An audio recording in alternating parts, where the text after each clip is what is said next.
বাংলাদেশ প্রতিদিন মাল্টিমিডিয়ায় সংবাদ প্রকাশের পর মিলল সুফল। মুন্সিগঞ্জের মীর কাদেম আশ্রয়ন প্রকল্প সংলগ্ন নদীটি রক্ষাবাঁধ ভাঙনের খবর প্রকাশের পর অবশেষে শুরু হয়েছে মেরামত কাজ।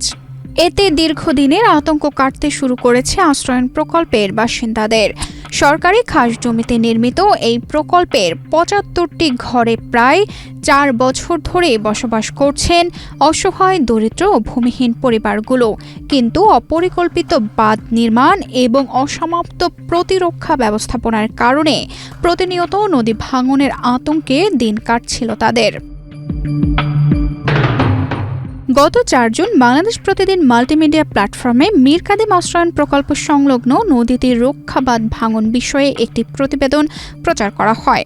সংবাদ প্রকাশের পর বিষয়টি প্রশাসনের নজরে এলে শুরু হয় নদীটির রক্ষাবাঁধ মেরামতের কাজ। এক্সট্রিম মশার কয়েল প্ল্যান্ট ফাইবার দিয়ে তৈরি, তাই সহজে ভাঙে না, সুগন্ধিযুক্ত ও নিরবিচ্ছিন্নভাবে জ্বলে। ডেঙ্গু, চিকুনগুনিয়া বাহি সহ যে কোনো মশার বিরুদ্ধে দেয় এক্সট্রিম সুরক্ষা। দীর্ঘদিনের উদ্বেগের পর অবশেষে কাজ শুরু হওয়ায় স্বস্তি ফিরেছে বাসিন্দাদের মাঝে। তারা দ্রুত ও স্থানীয়ভাবে বাঁধ নির্মাণ শেষ করার দাবি জানিয়েছেন। একই সঙ্গে দ্রুত ব্যবস্থা নেওয়ার জন্য জেলা প্রশাসক ও সরকারের প্রতি কৃতজ্ঞতা প্রকাশ করেছেন।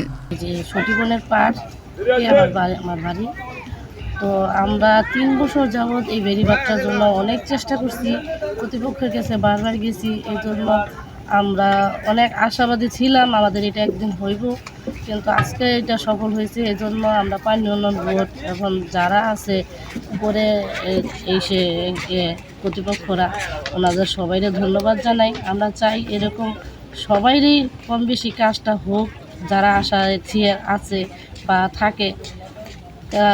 আর সরকারের প্রতি আমাদের অনেক যারা আমাদের আশ্রয় প্রকল্পে যাতে একটু দৃষ্টি দেয়, যাতে আমরা আরেকটু ভালো থাকতে পারি, আমাদের আরেকটু ভালো রাখার জন্য সে যাতে একটু চেষ্টা করে।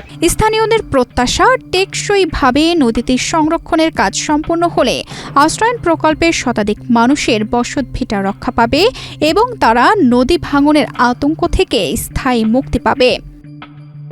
তানজিদা রহমান, ইনায়া, বাংলাদেশ প্রতিদিন।